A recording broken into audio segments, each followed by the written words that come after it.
Hello, and welcome to Mapping the College Audition. I'm your host, Charlie Murphy, director of MTCA. That's Musical Theater College Auditions. Check us out at mtca.com. And today we've got Diane Timmerman from Butler University on the pod. For our newer listeners, another one of our college deep dive episodes where we explore the landscape of the college theater world and try to demystify this daunting audition process. It was a great interview. I really enjoyed Diane and the conversation. I'm going to try to keep this intro brief because this episode is long. Here we are. We're back to school. I'm sure many of you are beginning to feel it a bit.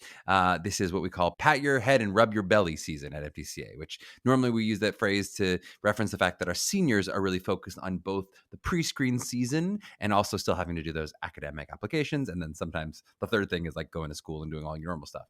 But I will just say this weekend is a bit of pat your head and rub your belly for MTCA, as we have our big junior kickoff in New York City on Saturday, as well as our first mock audition on Sunday, which we always hold on Labor Day weekend. And this year it happens to creep into August. For those of you out there, juniors, we are also, the next weekend, we'll have our junior kickoff online as well. But I'm looking forward to seeing many of you there. And for those of you who would be just meeting me for the first time, please feel free to come up and say hi. And if you do, I hope we will be reporting a Broadway Show League championship, which, yes, would be a three-peat for your plucky downtowners. We are playing Actors Equity in the finals this Thursday.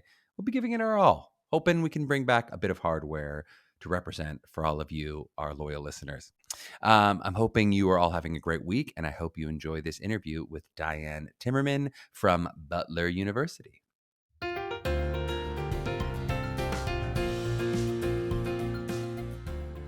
Well, we are so excited to welcome Diane Timmerman from Butler University.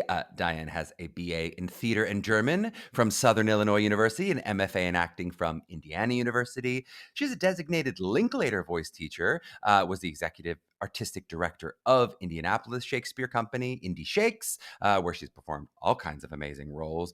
Also was in the film The Package with Gene Hackman. Has written a bunch of books, very exciting, and is now the chair and professor of theater at Butler University, which is in Indianapolis, Indiana. They take classes of about 20 students. They offer a BFA in acting and a BA in theater.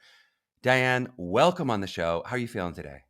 Charlie, I'm feeling great. I am so thankful to you for reaching out, and I've just really enjoyed looking at your website, and I think you offer a lot of really cool services. So I hope this interview can contribute just a little bit to all the great work you all are doing. I hope so too. This is so rare. I normally start with basically a compliment to the guest, and now you started with a compliment to me. So we're both feeling good. This is fantastic.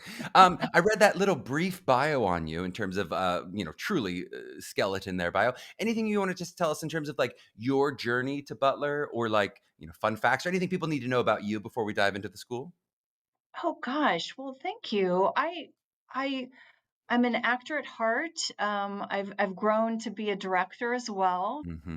and became a designated Linklater voice teacher along the way. So I keep continuing my journey as an artist. But I'll say that I really began as an actor and worked professionally in Chicago was my home base for Uh-huh.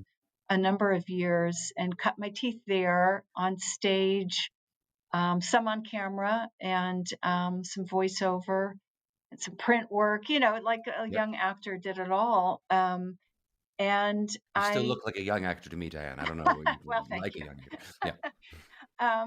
So I always just had in the back of my mind that I wanted to expand somehow, and that um, I don't know, I wanted my life to be bigger than it Mm-hmm. was, and I wanted to connect with more people in a different way.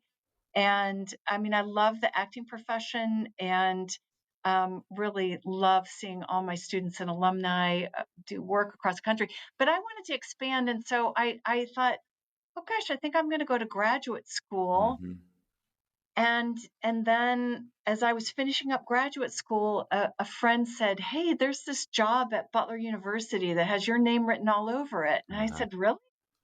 I didn't really think about teaching, but I think that's what I'm seeking. Mm-hmm. And So I applied, and the rest is history. And I've been at Butler since 1993. Oh, And 1993. I thought you said 1900. I was like, it's not that long. 93, that's a long time. That's, yeah. 93, and I love it, and it's great. And I've been very happy. Like many people that you've interviewed, I'm able to continue to pursue a professional career Yeah. and teach and lead this department. So it's been a beautiful mix of lots of different things throughout these last decades. And like a true mix of, definitely we've interviewed plenty of people who have been there for 30 years, as you have. But then there's plenty of people who've been there for a year, 2 years. There's so much turnover. I'm interested in kind of hearing about the longevity of it all. I'd love to start with kind of like, so what made the job in 1993? What made the job have your name written all over it? And sort of what has it, in terms of what Butler University was, or what your friend said, hey, this is why it's a great fit for you. And then I'd love to hear kind of over your tenure, what has it meant? What has it become? What does it mean to be a Butler University student? What is Butler University in terms of what we should know about you as a school? Oh, great. Yeah. So the thing that initially attracted me to the job and has remained constant throughout, which is kind of funny. I have a funny story about this, is that the ethos of Butler is that everybody gets to be themselves. And if Mm-hmm. you have an idea, whether you're student, faculty, staff, people are like, okay, great, let's try that. I thought, I really want to become certified in some sort of voice pedagogy. And everybody was Uh-huh. like, do it. Great. And they supported me. I mean, Mm-hmm. financially, time wise, all the things to become a designated Linklater voice teacher is one example.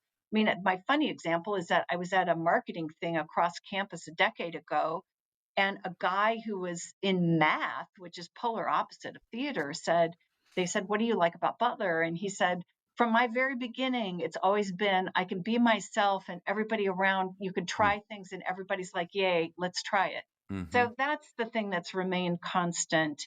The program has grown considerably over the years. So we began as a BA program. Now we have the BFA in acting. Then we also have 6 emphasis areas. Yep. We have an emphasis area in scenic lighting design tech, costume design tech, musical theater, which your friends listening to this will be Mm-hmm. interested in, directing, acting, and stage management. And those emphases are of the BA or of the BFA in terms of the different options? Both, Both. Okay. both. So talk me through that. So the BA in like scenic design has the emphasis, but then the BFA in acting has the MT, or you tell me through that. How do those different emphases go in the different degrees? So the emphases are cadres of classes, and you can see them on our website. An extra set of classes in each of those 6 areas. So really, one of the most remarkable things about our program that I think will provide a different flavor for your students is that one can mix and match at will. Mm-hmm. And so one could be a BA theater student and have an emphasis in acting. Mm-hmm. One could be a BFA acting student. De facto, you already have the emphasis in acting, but you could also have an emphasis in costume design. Mm-hmm. In fact, one of the gals we just graduated a few months ago, she's a BFA actor Mm-hmm. and she has an emphasis in costume design. So she developed herself deeply as an actor. Oh, and she had a musical theater emphasis. Yep. She developed herself as an actor, musical theater person, and a costume designer. Yep. So one can add the emphasis areas to either the BA degree or the BFA degree. It's so smart. And you see how we talk about all the multi hyphenates with our artists, so many of our artists who have 6 hyphens or 6 slashes in their careers, even if they didn't necessarily literally get that emphasis later in life, they go, but now I was interested in producing and directing and something. And as you yourself go, I started as an actor and I became an actor. And the and it's really cool.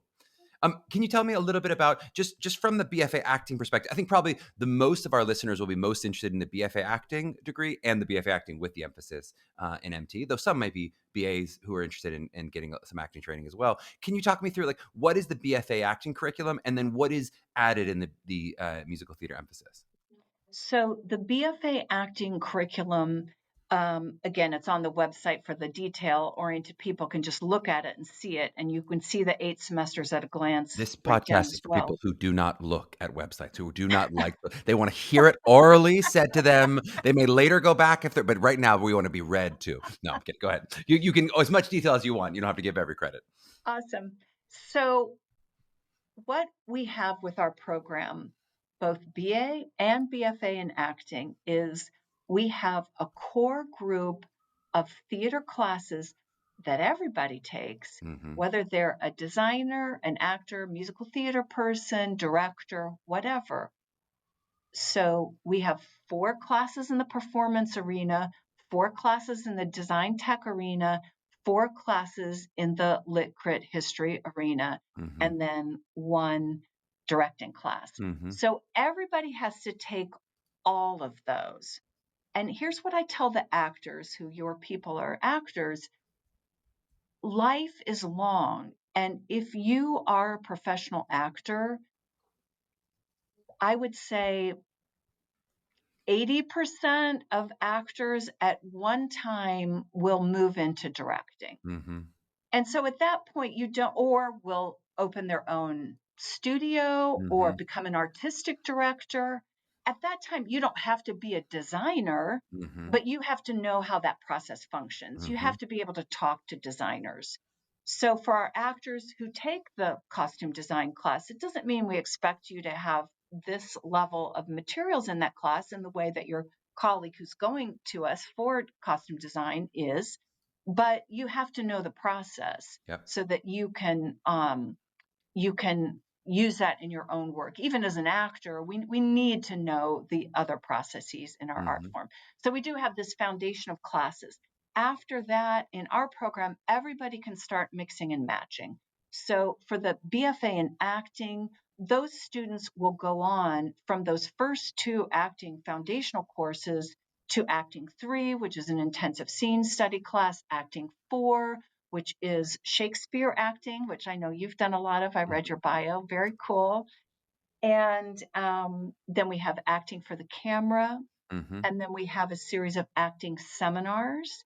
And then we have a unique in the country program called the Crystal DeHaan Visiting International Theater Artist, or VITA program. So we bring a theater artist from someplace in the world to direct or design for us and teach classes for us every other year.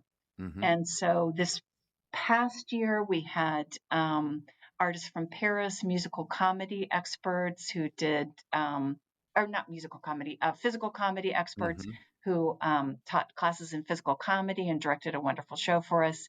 And this coming fall, a year from now, we'll have a guest artist that we're working with right now to get announced. Anyway, so there's a whole series of acting classes. And then we have Voice for the Actor 1 and 2. Those are the first and second parts of the Linklater Freeing the Natural Voice progression of voice And exercises. that's voice, like voice and speech, not singing voice. Voice and speech, that's right. Mm-hmm. And then we have Voice 3, which is taking the voice work of the Linklater stuff into International Phonetic Alphabet and dialects and accents. Yep. So we do that with the phonetic pillows, which is quite fun. We learn phonetics with pillows that we love. And then the movement side has analogous movement 1, 2, and 3, Mm-hmm. topics for 3, shift in and out for various kinds of stage combat. So somebody might take movement 3 twice, for example, once unarmed, once armed, that kind of thing. Yep. And then for our musical theater friends, so we have a wonderful dance program here at Butler University that many of your high-level dancers will have heard of. It's one of the top in the country. Their focus is classical ballet, but they do obviously everything to a really high level. And so our musical theater students take dance classes every semester, and they can even take 2 a semester if they want. So there's jazz, there's ballet, and there's modern. So those are required of the emphasis area in musical theater. And then also we have a wonderful School of Music here at Butler. And our students, like the music majors, are allowed to sign up for private voice lessons. And here we're talking about singing lessons. And they can do that every single semester they're on campus, and our musical theater friends do that typically. So that's a half-hour lesson each week for the 15 weeks of the semester. There's a voice jury at the end of each semester, and they go through that singing process in the way that the people in the School of Music who are majoring in singing do the same. Yep. I love that. So it's very well explained for our non-visual people. But I'd love to hear a little bit about the so I love the mix and matchness of it all and the sort of permeability of all the different membranes of the different programs. How does that work? And we'll get a little bit more into the audition process in the second half. But how does that work in terms of, you're auditioning for the BFA in acting, right? So how does that work in terms of what classes are available to whom? Meaning, like, if I'm a BFA actor but not getting an MT emphasis, can I take those MT classes? How does that work in terms of how I get into the different emphases? And this is probably the thing a lot of us love the most, is that permeability and that mixing and matching goes a lot farther than people expect. So we'll talk about auditions in a bit, but once we audition an actor into the program, guess what? They select whether they are BFA or BA. We do not make that distinction. So if we accept you into the program, typically on our, well, not typically, on our application, you check whether you're interested in one or the other.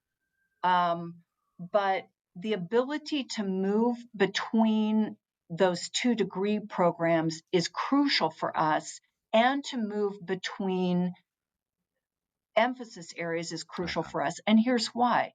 So sometimes people come in and they say, I'm a BFA actor. We're like, great, you are on that track. Awesome. And then, I'm also interested in psychology. So I'm going to do a secondary major in psychology. Okay, you actually can. You have to be organized, but you can do that. You can definitely do a minor in just about anything you want to do. You can do a secondary major if you're organized. It's very possible.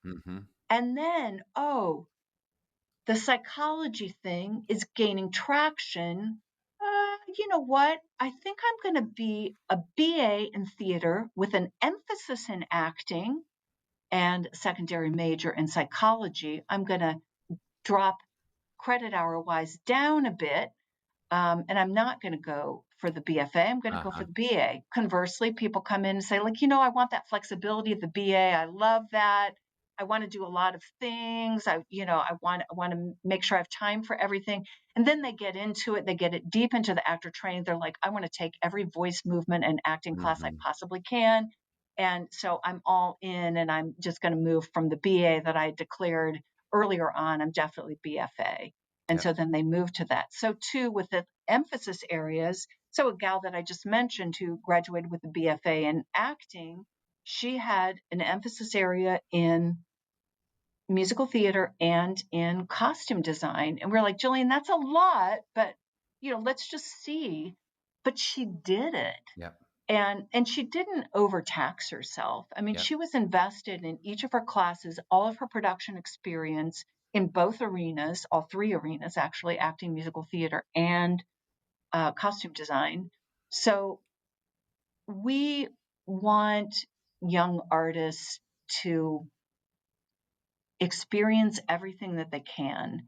So our classes are deep and serious, but we have fun, but they're serious. So our foundational acting teacher, she's from the Moscow Art Theater School. You go to the Moscow Art Theater, which she used to take us all there every summer before the Troubles. There's a big poster with Stanislavski and Michael Chekhov. Down there is Elena Artemiev. She's on the tree. So she teaches those Stanislavski and Chekhov-based exercises with a purity that comes from somebody who worked with teachers who were taught by those 2 guys, for example.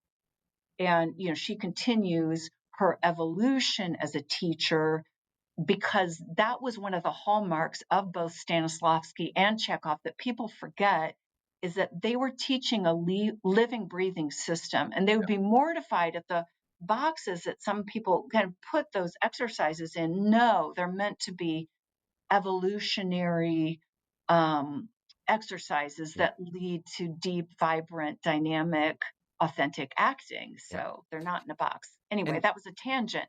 a great tangent. But while we're on the permeability, just so I understand, so certainly it makes sense in terms of you can choose your own major, you can switch back and forth. Are you BA, BFA? Does that also extend all the way to classes?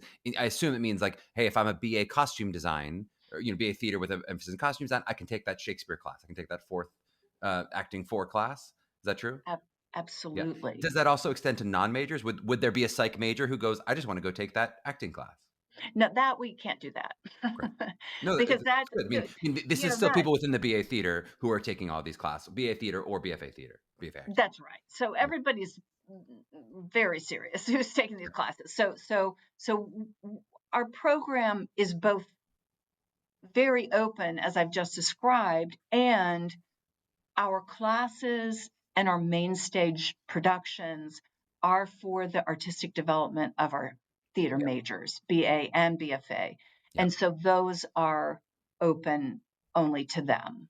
I So love we're it. not, so we're not, so, so even, so our BA, I would say, in looking at programs across the country, our BA even is a bit different than some other BAs. Some other BAs they're great, but they're more what I would call a service unit to the university. And Yes. so anybody can audition, anybody can take classes, and that's great. And there's a place for that, and there's a university for that. That's not Butler University. Yep. So we're professionally oriented, um, and our productions and our classes are for the development of our majors. Yep. It's just that we also believe in flexibility for our majors. Yep. So well said.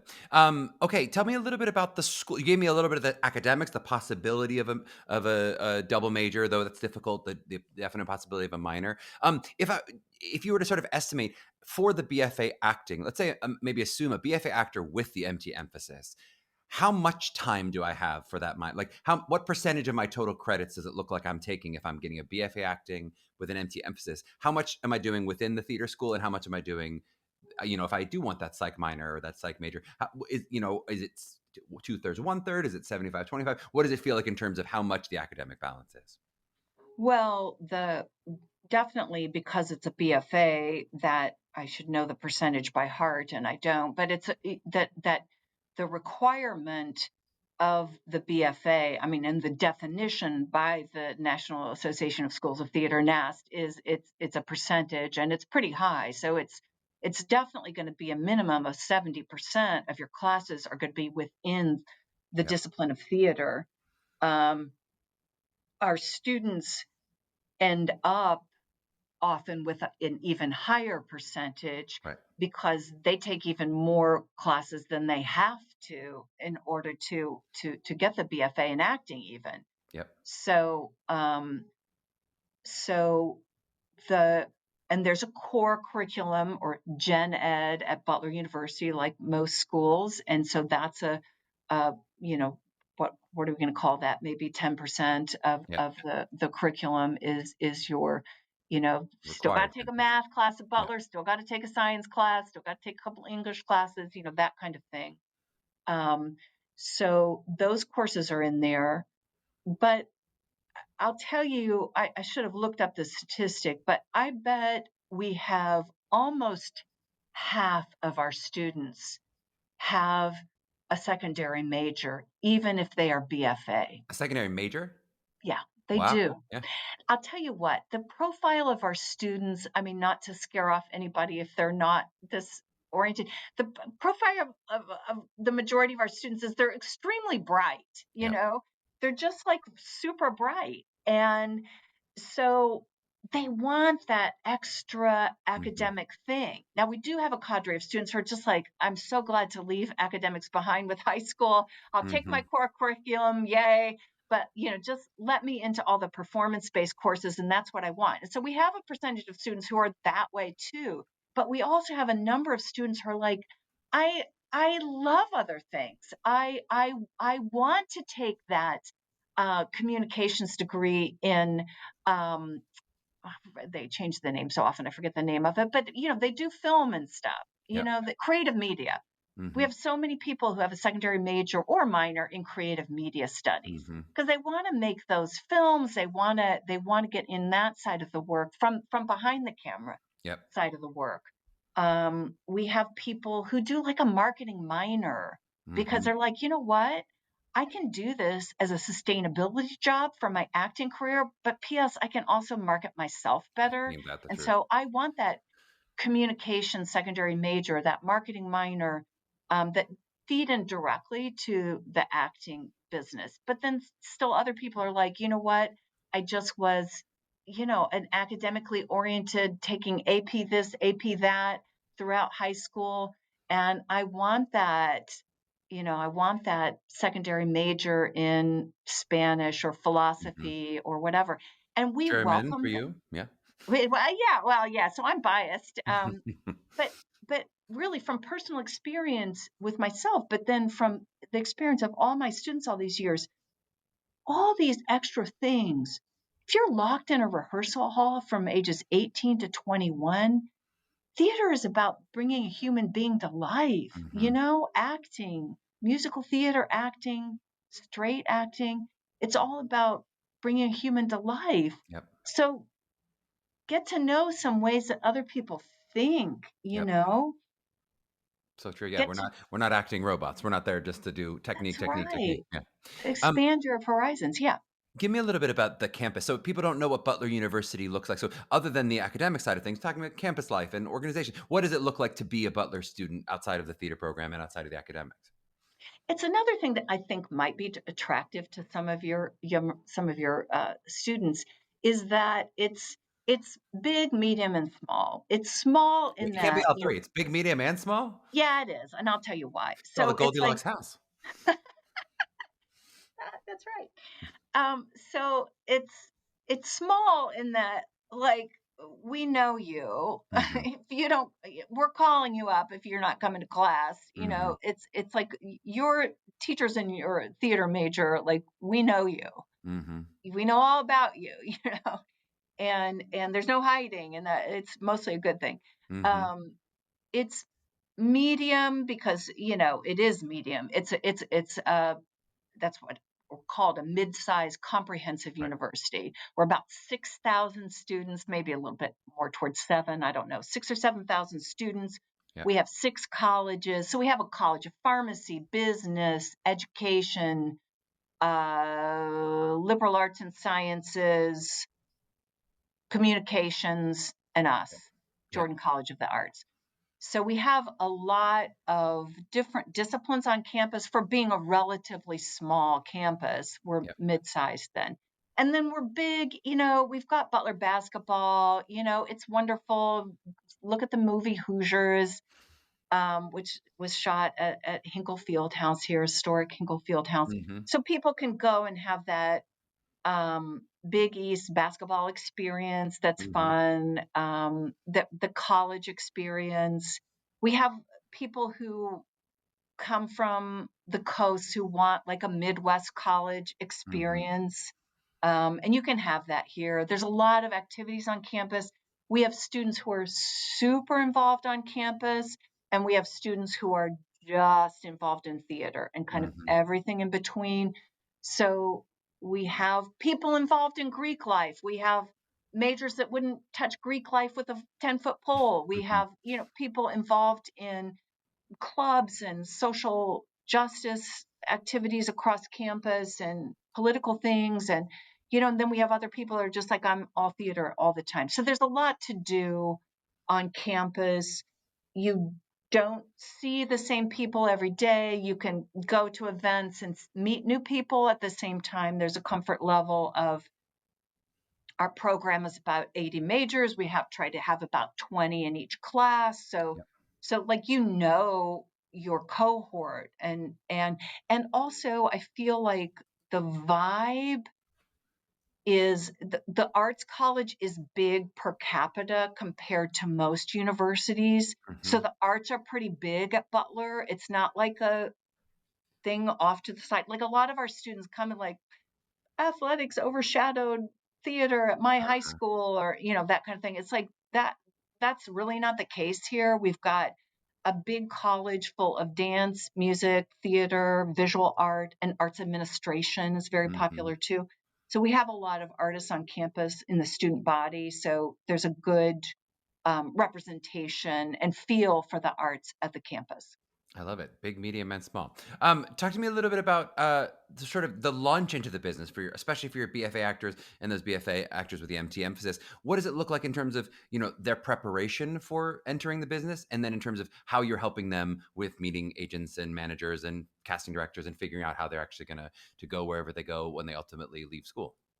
Right. So we have two main classes that tackle that, although we're preaching all of this throughout and working with our students throughout. Our first instance of this is their first semester on class, where we have a class called the Idea of Theater. And so that's looking at the big ideas of theater and what students' idea of theater is, looking at some of the great artists and institutions of this century and the previous. And it's also connected to the city of Indianapolis. Now, most of your people may not have been to Indianapolis. Here's the great thing about Indianapolis: it's big enough that there's a ton going on here, arts wise, in all the arts. It's small enough that we know everybody, Mm-hmm. just about. So we go around the city and we meet with theater artists who are using theater in ways you expect and ways you don't expect. So we meet with the artistic directors of the equity theaters, the Indiana Repertory Theater, which is our main regional theater. The Phoenix Theater is the main contemporary theater here in town. We meet with the Indy Shakes artistic director, used to be me, is now Mm-hmm. Ryan, somebody else. Um, so we meet with these equity theater companies, and we also meet with people behind the scenes at those companies that people don't usually get to meet. The education director at the Indiana Repertory Theater, that's an interesting job. The Mm-hmm. development director at the Phoenix Theater, and so on. Then we also, Indianapolis is probably one of the most museum rich cities per capita in the country. So we meet with people working at various museums around town who are using theater to make the museum collections come alive.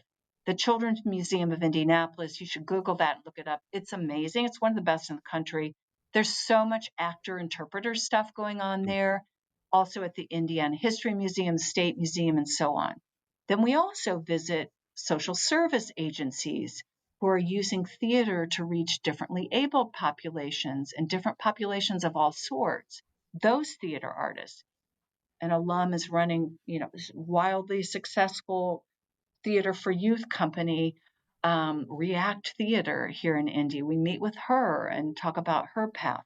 So what we found is a lot of students coming in, and maybe some of your listeners feel like it's Broadway and feature films or nothing. Mm-hmm.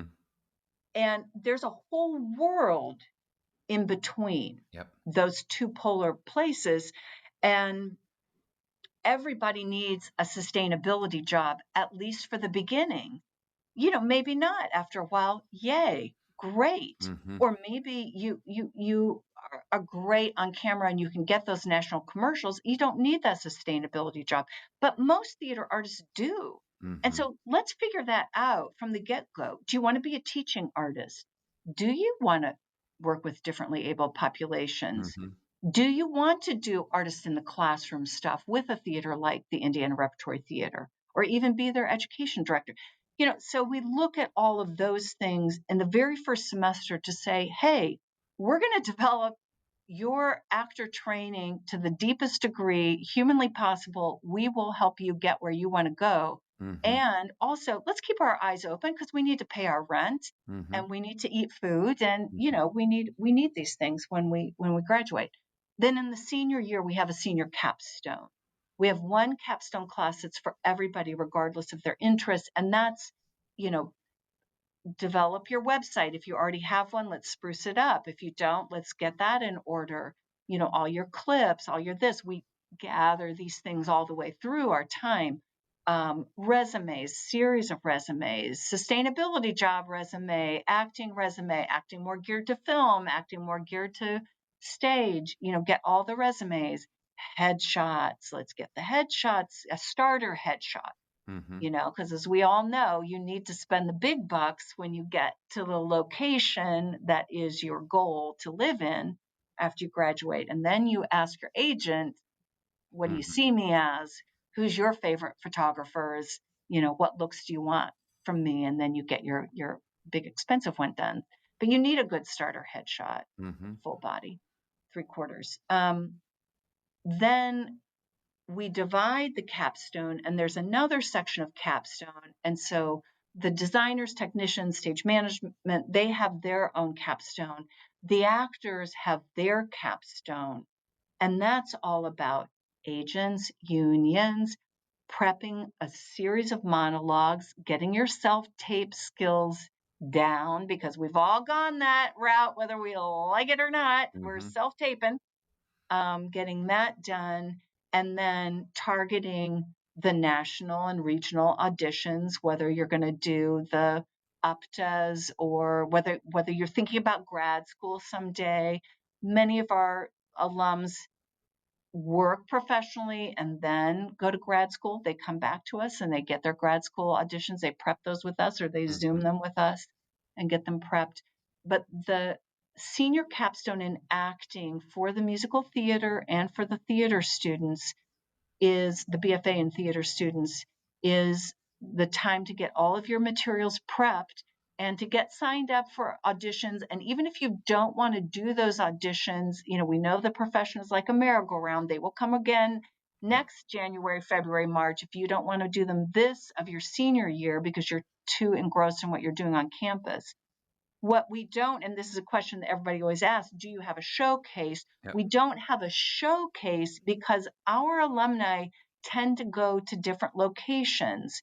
So the most popular places are Chicago and New York.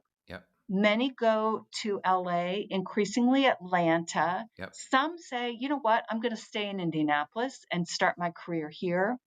And then we have a few outlying places that people go to. I wish I could copy and paste the question that literally you said the 5 cities that I was about to ask you about of where they ended up. That was my very next question of who ends up where. But let's maybe change that to, if I'm going to New York, let's say I'm that person who goes, I get it's not Broadway or bust, but my dream is Broadway. I wanted that acting within a musical theater emphasis. What am I leaving with? Am I leaving with videos from you? Obviously, you said not a formal showcase with agents, but am I leaving with, now I have something filmed, or are we encouraged to do that? Am I leaving with a website? What does it feel like I'm graduating and moving to New York with, coming from Butler? So they should have a really awesome portfolio, but their resume alive on their website. So they've gotten video clips, they've got from performances, that they've done here, or things that we've just set up that are just taped for audition purposes. So they've got that 1-minute monologue ready to go, or they've got that combo of 2 contrasting. They've got that 16 bars, or they've got that double 16 bars ballad and up tempo. They've got a dance video of themselves. So they've got the materials ready to go. And some of them have auditioned already, but others wait till they get to the city. We connect them with our alumni, and now we'll connect them with your organization as well. And there's a number of groups, as you know, in the city that really help beginning actors, and our alumni in all the cities definitely are like, they have long conversations with our graduating students. It's one of our assignments in Capstone is, you got to connect, tell me what city you want and what career you're looking for, what your ideal thing is. I want to do wild and weird theater in Chicago. Okay, I'll connect you with somebody. Or I want to do musical theater in New York City. Okay, we'll connect you with Peyton. We'll get you connected with somebody that we know that's a good person, and will help you with basics too, like finding a good neighborhood or good sustainability job, as well as, like, these are really good places to audition.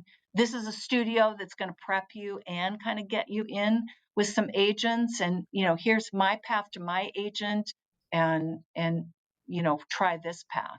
Totally makes sense. Let's talk a little bit about costs. So our crack research team came up with 49,000, it looks like, about in tuition. What are we talking about? If I were to come in, how many of our students are paying nearly full price? How many are paying?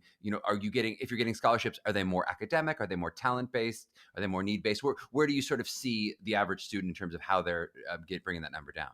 That's a really good question. And this holds true for a lot of privates. So I really speak on behalf of privates, as your listeners are auditioning all over, and they should cast a pretty, I mean, not a crazy wide net, but a pretty wide net. Yep. It'll be helpful for them. Almost no one at a private is paying full sticker price. Yep. Almost nobody. So at Butler, we do have very generous academic scholarships. So I think also that's why my earlier comment about we have some people that are Mm-hmm. just like gung ho with, I'm going to go ahead and continue with psychology or whatever it is. They've been encouraged by that because they've gotten a big academic scholarship. Mm-hmm. So, and then we have our talent awards from theater that we can award, and it's, as you know, stackable. Mm-hmm. So that means that it doesn't take away from your academic. You have your academic, and then you could get your talent. And then there's also some Butler money that I forget the name of it, but that is more need based, Mm-hmm. that can be still stacked upon those two items. And then there's some other um, scholarships at Butler that um, you are automatically put forward for as you apply to Butler that a student can get. And then, of course, there's just the standard federal grants that every school offers. Totally. I'd love to ask about, again, being a guest who's now been at the school for, am I doing that math right? 32 Something years, like something that. like Yeah, that? it's Oh my crazy. gosh, Yeah, that's crazy. yeah. What do you feel like the benefits of, I'd love to hear your sort of pitch for what is the benefits of the longevity at a program. I think we often get a strong pitch from someone who goes, I came just out of Broadway. I started school and I'm here. I've been in school for 2 years. It's great. I'm really current with the business, which of course there are advantages to that. But I'd love to hear, like, what do you feel like the advantages of being at a school for 30 some years is in terms of what you've been able to grow and what you've been able to hold on to? Well, I mean, I think part of it is staying active in the profession, which all of our faculty do. So it's not, you can't do a full time profession as an actor, director, or designer, but we all stay involved in the profession. Mm-hmm. So I just stepped down 2 years ago as artistic director of the Indianapolis Shakespeare Company, which is an equity theater company. So just that alone, I mean, I saw thousands of auditions, as Mm-hmm. well as, I performed as well. But that is so instructive. I mean, that makes Yeah, my Truggoff teaching. performed as well. I see Amelia, I see Beatrice. I'm seeing some great roles here. Performed as well. Yeah. Yeah. So I think over the 30 years that I've been here, it seems like it's been shorter, but I guess that I started when I was 12. Um, that I think that ability to keep working has been really important, whether that's been as an actor, director, or producer, Mm-hmm. because you have the best of both worlds. So not full time freelance actor, but like doing a lot, Yep. and that just comes right into the classroom. So there is that part that I think that I would have felt bereft if, and that's where I know your listeners, if they haven't been here, they won't know Indianapolis, but it's actually a decent small market Mm-hmm. professional theater town. Mm-hmm. So there's a lot here, and I think if I were in the middle of a tiny town and there were no professional theaters, Yep. I think that I don't know that I would be as good as I am right now, Yep. because like I'm infected by the professional work, and I travel to New York twice a year and try to Yep. make it up to Chicago to see shows as well. And, so I mean, I'm trying to stay current in lots of different markets as well. And certainly through our alumni and friends working across country, stay connected in that way. But I think also the longevity is like, I've seen it all, I've done it all. And I love young people, and I love them finding their path, and I'd Yep. love to be of assistance in doing that. And I don't need any mini me's. I've been there and done that. You can do things that I've done, or you could do something completely different. And you are the theater of tomorrow. You are the performers of tomorrow. It's you. Here's some great groundworking tools, but you fly. And it goes back to the first thing I said about Butler is we don't like, yeah, I've been here a long time and some of my colleagues have been here not as long as me, but they've been here a long time too. Mm-hmm. But it's like we're so grounded that we can do anything and we can explore. And so nobody here directs a production like, yeah, I've seen this before, or I kind of did this before. I'm going to put this together. Nobody does it. Everybody's like, what do we want to say today, right now, with you all in the show? What do we want to do? And I think when you've been in a place for so long, it's like our homeness, our groundedness. I think that spills over to our students. They feel at home and grounded, so they can be quite daring. They can push their boundaries because they're safe here, you Mm-hmm. know?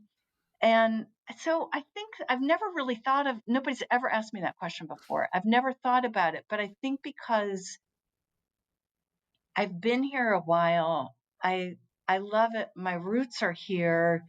And just like, with any good Linklater movement, acting work, you got to be grounded before you fly. Mm. And I'm so grounded that I think that spills over to the students. They're grounded and then they fly because they feel confident.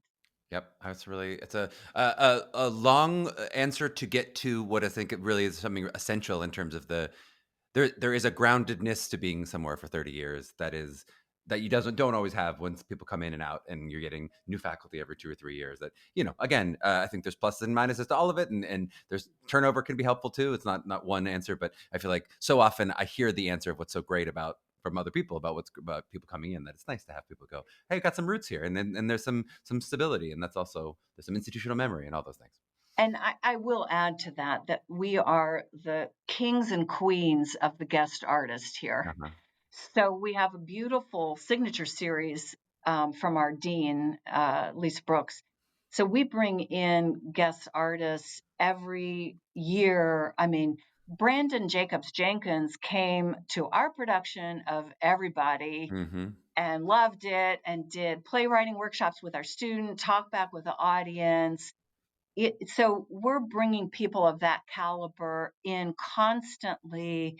And I mean, we go to the workshops too. We're inspired by these folks. And like I said, we do bring international artists to us every other year. And that's a really big commitment Yep. because we're talking with and Zooming with that artist now who will arrive 1 year from now. Mm-hmm. And so that infusion of, wow, you do theater in a completely different way than we do. We're always in that mode. And so I think that also, we're not just a bunch of people who've been here for a long time. It's like we're always bringing in people and we're working with them too, not just students. Yep. And I mean, and this is one thing that like students like tell me, like I remember this guy who was in New York. He's like, I just got out of an audition. I had to write you. They were like, what the heck do you have on your resume? How did you do Catacally dance drama and a workshop with Anne Bogart Mm-hmm. and, all these things? Well, we bring all those people, Mm-hmm. to campus to work with. So it's pretty So cool. cool. So cool. Okay, we're gonna take a quick break, and on the back end, we're talking a little bit about the audition process. So we're back in a flash. All right, we are back with Diane Timmerman from Butler University, and we're talking a little bit about the audition process, the admission process. I'd love to hear you guys seem to have a kind of unique audition experience. Seems like a little bit rolling in terms of the on campus of it all. Can you just talk to us about the audition landscape in terms of? I know you participate in Unifieds. We see you every year. The door at Unifieds, but also just in terms of what that experience is of how you would audition on campus, and maybe even a little bit of like how many of the people do you see at the Unifieds versus they make their way on campus? How does that look like for you in terms of the year? Yeah, that's interesting. So we audition on campus. I think we have 4 audition dates. We always try and put one in the fall for those Yep. early birds and then 3 more January, February. We Yep. do go to Unifieds, Chicago, New York, LA. We also go to the Colorado Thespian Yep. Conference. That we always have people from Colorado here. We do online Texas. thespian Uh-huh. auditions. We do Kansas auditions. Sometimes we do Tennessee. But those are our main auditions. We see everybody. We two things. We have rolling admission, so we let people know if they're accepted into the program fairly soon after they do one of those auditions. But we save all of our notes for the very end for our theater scholarships. Uh-huh. So we don't do that rolling because we want to see everybody before we divide up that money. Yep. Butler has a two-tiered acceptance process, which is probably like a lot of the schools that your students are looking at.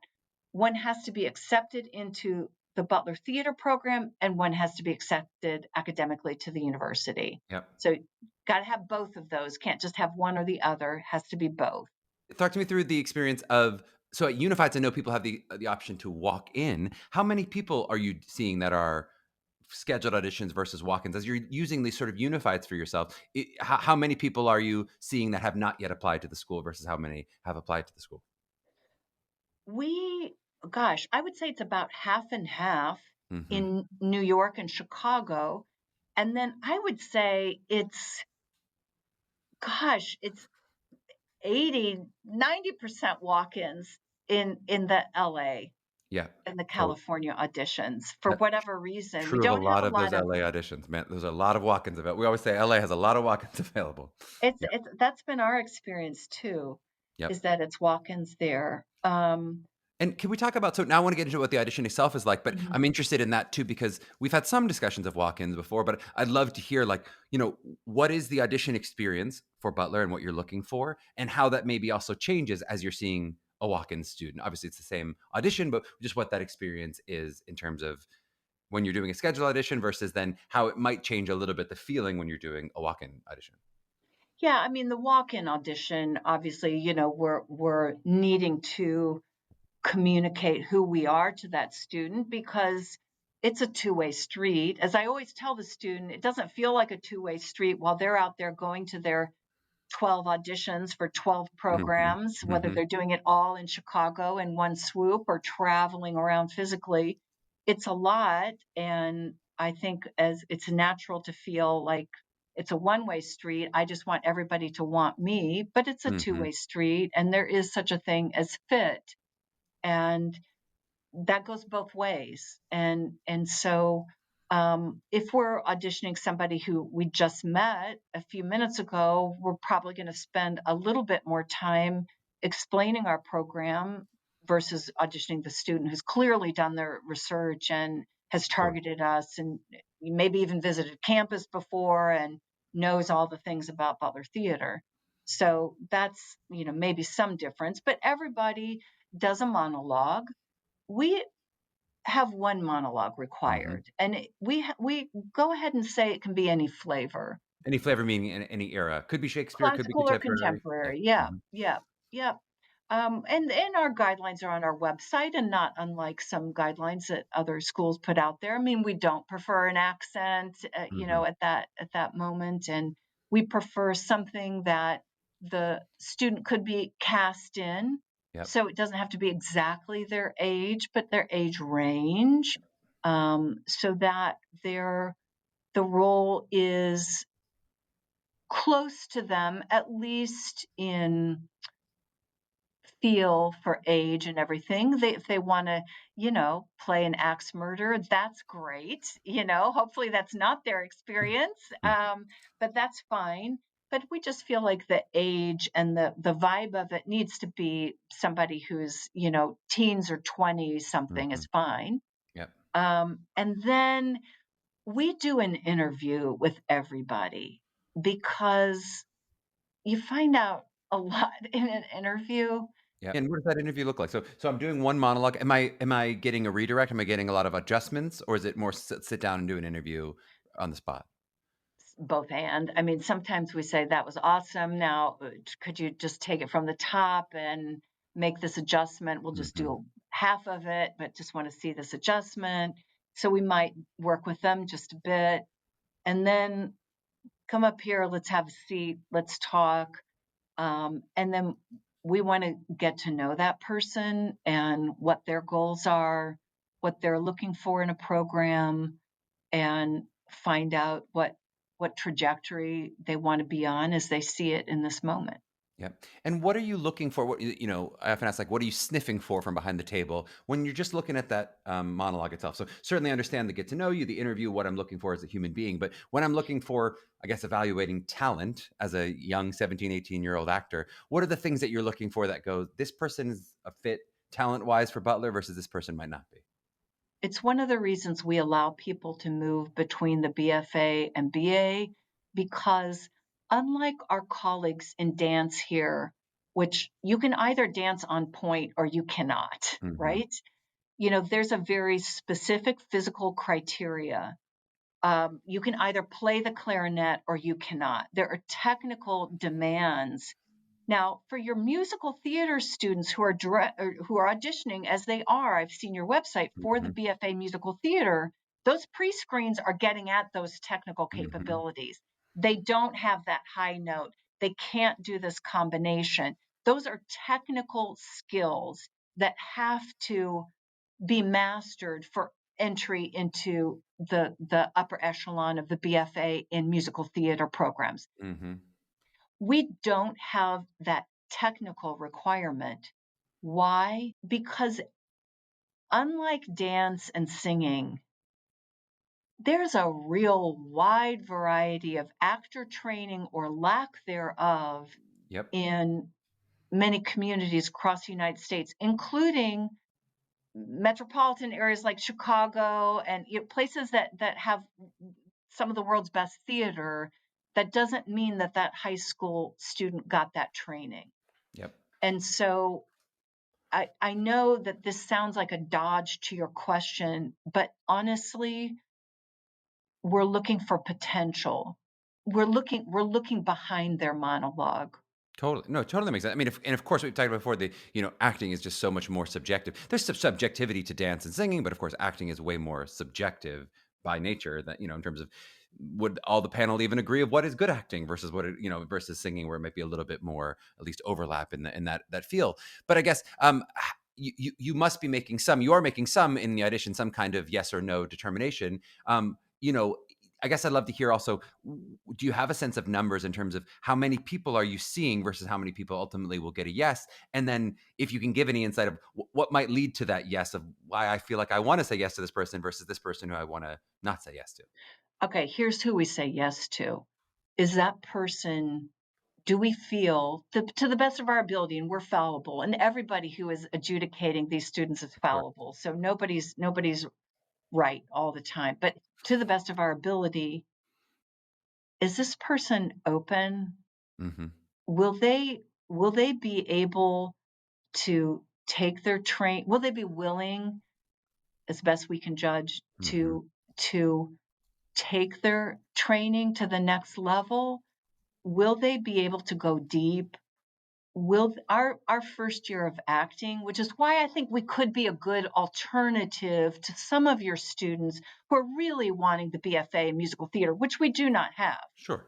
you know, but we do have really great training in all three areas. So to talk about the acting right now, will they be able to to be a great actor? Yep. Not a good actor, but a great actor. And especially I'm getting ready to tell our students in a couple of weeks here, our first semester of voice for the actor, movement, acting, in a way, it's about taking a step backwards. Mm-hmm. It's not like I'm going to do this monologue and this scene. No, no. It's like I'm me. I'm an artist. I want to share my art form. I I am my own gold. I'm the best actor that I can be. So really getting people to embrace themselves. And so sometimes I guess to say it in a negative way, if somebody is completely on lockdown Mm-hmm. and there's a rigidity and a my way or the highway kind of feel that like you feel like you're not going to be able to engage with them in new forms. I mean, we have international artists who come and work. Is somebody going to be a Katakali dance drama performer? No, that's Yep. not going to happen. But could you work with these artists from India? Because I swear it's going to make your McDonald's commercial audition better, because Yep. you're going to use yourself in different ways. So we're looking for that ultimate openness and flexibility and that eagerness to try something new or reinforce the beauty they already have. Yep. We're not here to fix things. People don't need fixed. People need to just embrace themselves within their acting. And so if we sense that somebody's going to be like, it's just going to be like, I got my thing. Here's my monologue. Yep. You've given me an adjustment. The world could go on to World War III. I'm going to still do my monologue in just this way. I just can't move. That's something that we would look at and be like, that would be difficult, Yep. um, because we're looking for open artists, and people like Anne Bogart, Kristen Linklater came to us as well. I mean, really high level, Brandon Jacobs Jenkins. Yep. These people are like, your students are so amazing. They just go with ideas, and we're like, yeah, Yep. we try and find that in an Openness. audition. That's a That's a long great answer. answer. That's a great answer. I mean, it's an ineffable question of what is acting talent, and I think I love hearing the different answers. But I think openness is a great one. I'd love to hear a little bit. In terms of, you mentioned the academic and artistic process being separate for admission, or the decisions being separate. What do they need on the academic end? So how you mentioned a lot of them are very high level academics. What does that look like to get into Butler in terms of your GPA, or do we need test scores? How does that look from the academic perspective? So we're like most places, we're test optional these days. So that's no problem. If you're not a test taker, that's fine. Gosh, we would have to use AI to look up and see what they say about GPA and the percentage admission rate, but it's not crazy. I mean, it's probably 60 or 70% admission rate. I Mm-hmm. would imagine. I haven't looked at it lately. So it's not like 20% admission rate. Yep. I don't want to overstate the fact, because, I mean, I just registered this gal via Zoom from Texas. We always have people from Texas too. And I caution them that our first semester, especially, is so experiential and so holistic Mm-hmm. and so artistic that if you are an AP, I got to have my academic rigor, you could be a little bit disappointed. And she's like, oh no, I won't be disappointed. I've been Mm-hmm. waiting for this my entire life. So, so we do have really intelligent people with us, and our artists who are not book smart, but soul smart, have a home here too, and can get admitted to Butler. But, it does happen sometimes that it's happened that we accept a student, and it happens every year, and they don't get admitted to Butler. Yep. And so, just to be really transparent, I mean, sometimes I really fight for them, and it's always a conversation that I have with my colleagues in admission, but their answer is always a good one, and it's like, do you want to set them up for failure? Mm-hmm. Because we see this record and we believe they can't be academically successful at Butler. And so I really hear that. And I have children of my own, and I know that my children would not be successful at certain universities because they would be too rigorous for them and they would not succeed. So why would I put them into that situation? Yep. So it does happen every now and then, and it certainly happens that they get admitted academically to Butler, but they get the Not. no from Yep. us as well. Totally. You've teased us with a little bit of Linklater. I'd love to just go for kind of a bonus question. I'd love to hear a little bit about, like, for people who don't know what Linklater is. What is the Linklater training? Yeah, so Kristen Linklater, Freeing the Natural Voice. You can go, there's 2 websites out there that center on her work. The Linklater Center in New York is a fabulous place that actually has drop-in warm-ups, which is so cool, like around, pre showing up for your showtime. Mm-hmm. So Kristen Linklater's work, I feel like, has two main functions. One is what I call vocal hygiene. Can I do 8 shows Mm-hmm. a week and not lose my voice? So many of my New York City Linklater colleagues work with film stars who do a Mm-hmm. Broadway show and they lose their voice Mm-hmm. because they're not used to that rigor. So part of it is, how do I return my voice to the way it really was designed? So we all know that a toddler can yell and scream for hours. Do they wreck their voice? No, no change. What happens to us if we go to a game saying we yell and scream? Well, we're hoarse the next day. Mm-hmm. That's just because we're not using our breathing and speaking mechanism in the way it was designed. Little microscopic tensions creep in. So part of it is very technical and is about having a healthy voice and being able to do 8 shows a week for a 6-month run and Mm-hmm. not lose your voice. The other side of it I like to call expressivity. So it's like, can I say what I mean and mean what I say? So can I can I, as this character, express can I be transparent? So I think that's another thing that kind of gets to what we're looking for in an audition. Not that we expect people to have that quality, but do we see that that's possible someday in them? So people think about acting as mwahaha, I'm going to hide behind this role. No, it's all about revealing, not concealing. And so my favorite quote from Kristen Linklater's book is, I want to hear you, Mm-hmm. not your voice. Diane, you're giving me, this is a blog post I'm currently writing about sort of hiding versus sharing, this idea of the audition room. It's so tempting to hide as opposed to expand and share It's yourself. Yeah. it's about sharing. I'm Yeah. gonna read your. I'm so glad you're writing that, and I'm gonna read that. I'm And gonna we'll share send it that to with you. my Yeah. students because and that's why I said in that first semester, people may feel like they're taking a step backwards, but it's about getting to that place and like, I'm gonna work from here, Mm-hmm. and I may be playing this crazy wild person, but I'm me, my Yeah. heart, my body, my mind, my soul, Mm-hmm. that my voice, the actors quartet, I had too many in there. Voice, body, mind, and heart is what Mm-hmm. Kristen Linklater calls it. And can all 4 of those aspects of me sing together in Yeah. my performance? Well said. And I think it's just helpful because so many of our MTs certainly are familiar with vocal training, but not necessarily from the acting perspective of like, am I doing that same thing when I'm speaking? When they're so technical in the vocal technique of what it is to sing, but can I share while I'm speaking as well? And I just worked with a private client today who's a classical singer Mm-hmm. interested in this work.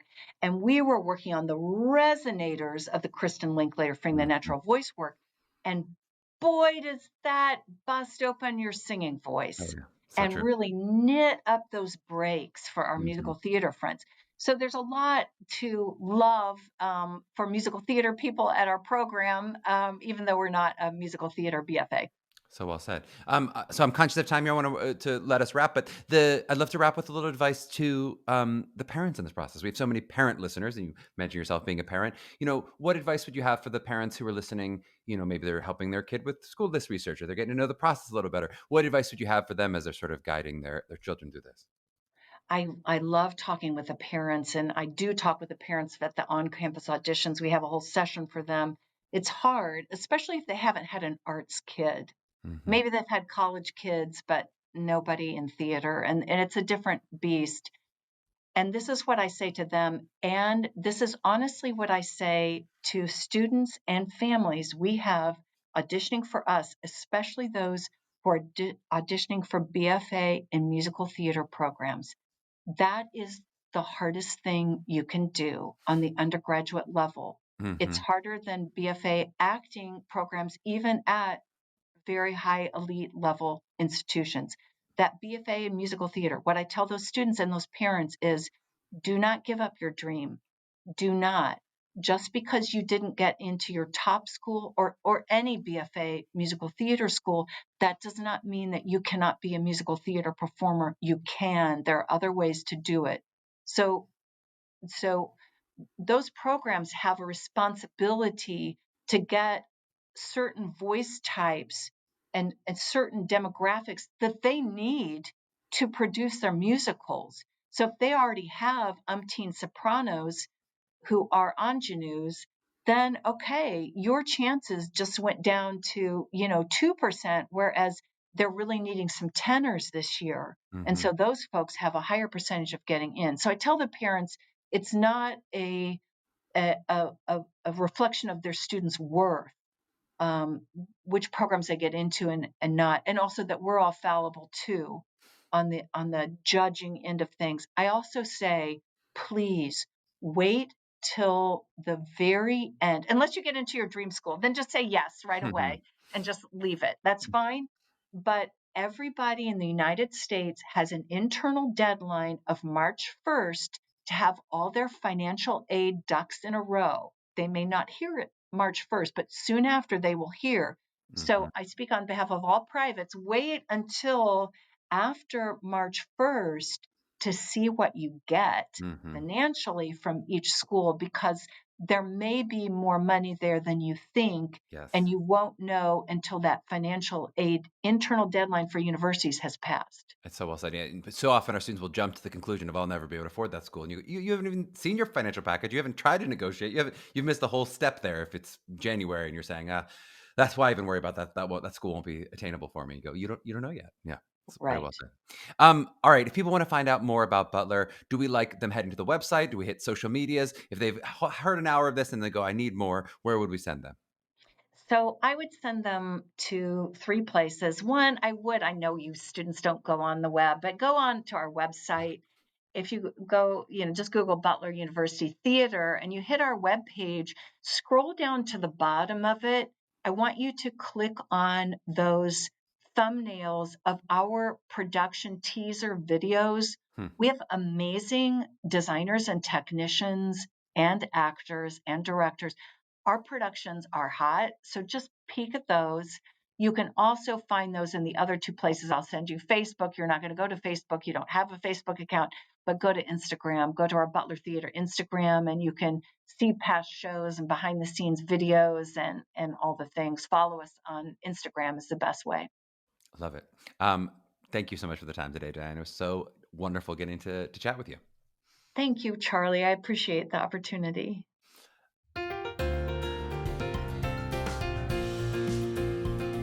Yes, yes, yes. I hope you enjoyed that conversation with Diane. I thought she was so great, positive, and really knew her stuff.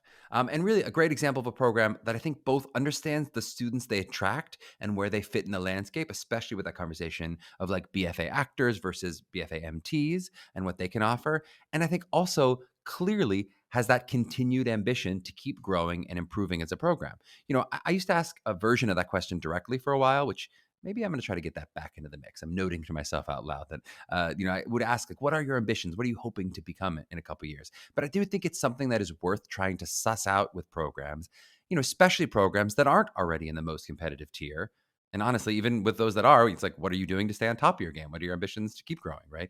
But I just think that's worth noting here for those who caught that Diane didn't give a percentage of applications at admissions, but for people listening and unsure, this is a school that is a higher percentage of admission than some of the most competitive schools, right? We don't have every number for every school memorized. It's one of the reasons I ask those schools for those who are willing to share. I'm always interested in getting those exact numbers. But we can tell you from our stats and looking at Unified's numbers, a pretty accurate representation of where those numbers are. Okay, let me do a few quick hitters and then get out of here since I know this episode was already long. We're in to the second hour here. I really liked the conversation about how inclusive versus exclusive those classes are. I'm always interested in that conversation and how schools think of it. We've talked about this a bit before, that the idea of some barrier to entry is helpful to those who are in the BFA program and then are taking that more rigorous study than likely non-majors would be. While it's wonderful and I really like the idea that anybody could take a class, especially cross majors within the department is kind of cool, but just how that can affect the classes if there are a lot of non-majors or what that does to the class itself. It's not necessarily all good or bad. I really like the fact that we had a few directors in our acting class. They may not have had like the natural skill or ability acting wise as the other acting majors, but they still had a really deep understanding of the subject matter. And I think we all grew, we all gained from that experience and that diversity within the class. But I think if there had been like physics majors in that class, I probably wouldn't have liked it as much. Again, unless they were just like an amazing physics major who happens to be a credible actor. There's no hard and fast rules in any of this. And I don't think there's a rule of like, this is the right way for schools to do it. But I think it's worth thinking, how much can that membrane be permeable? And we like the idea of cross majors for the sake of the crossing, the people who are doing the crossing. It's really great to take a bunch of different classes. But sometimes if there's too much cross major happening, it could potentially dilute the class a little bit from the focus, depending what the class is. I also really like that idea of openness as talent. A few of our other guests have said something similar, but I think it's a really smart phrasing of it. And I do think it helps people to think of it as a skill to cultivate, right? It's not that you either are open or you are not open or stuck or whatever.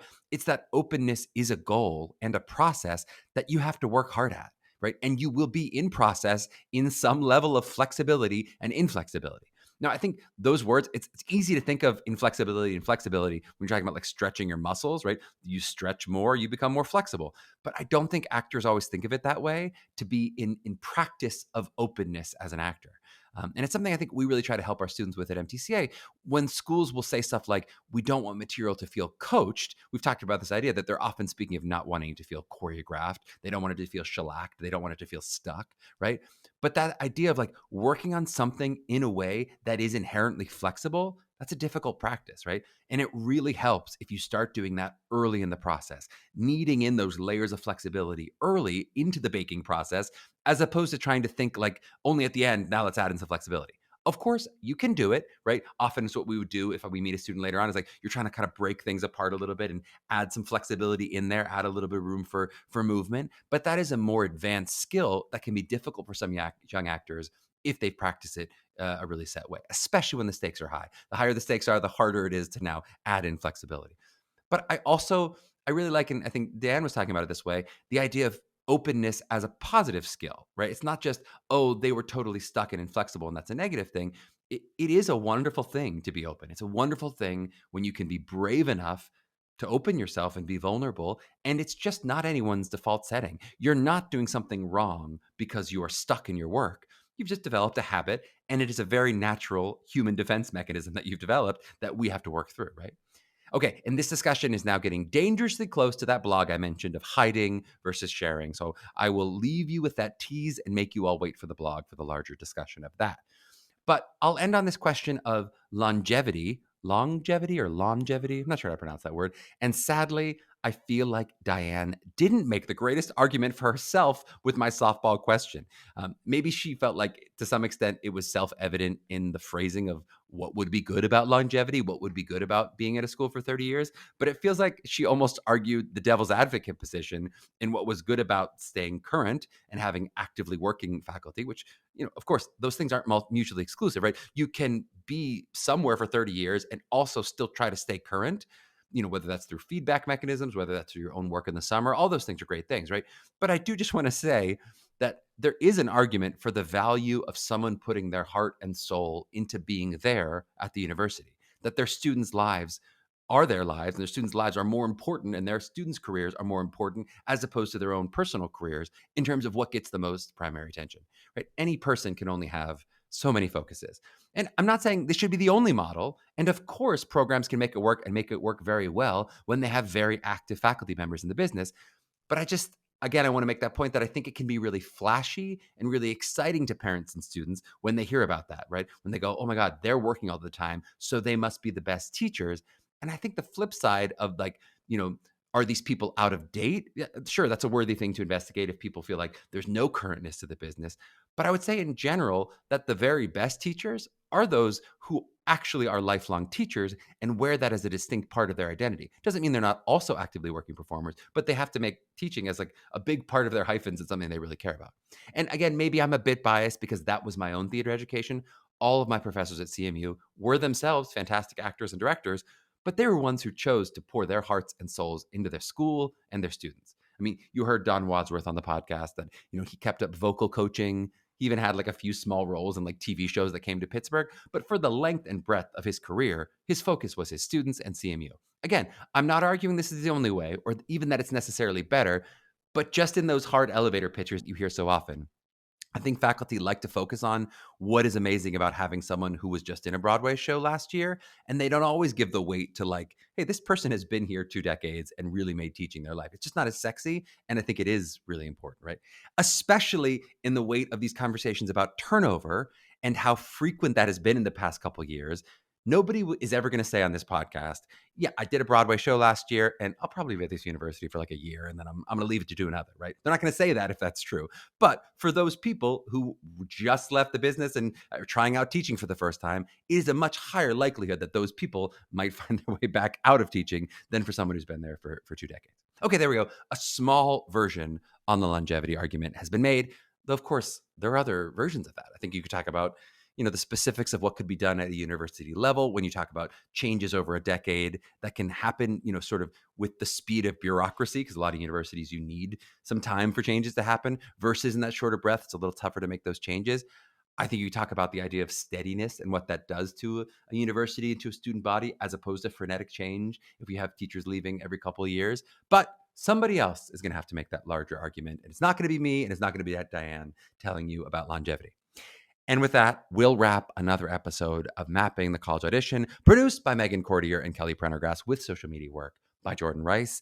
Give us a rating and review wherever you listen to pods. Follow us at Mapping the College Audition on Instagram, and check us out at MTCA.com for help with your individual college prep. To my young artists out there mapping their journeys, please trust that you are enough for the right program exactly as you are right now. Now keep striving and keep staying open. We'll catch you next week.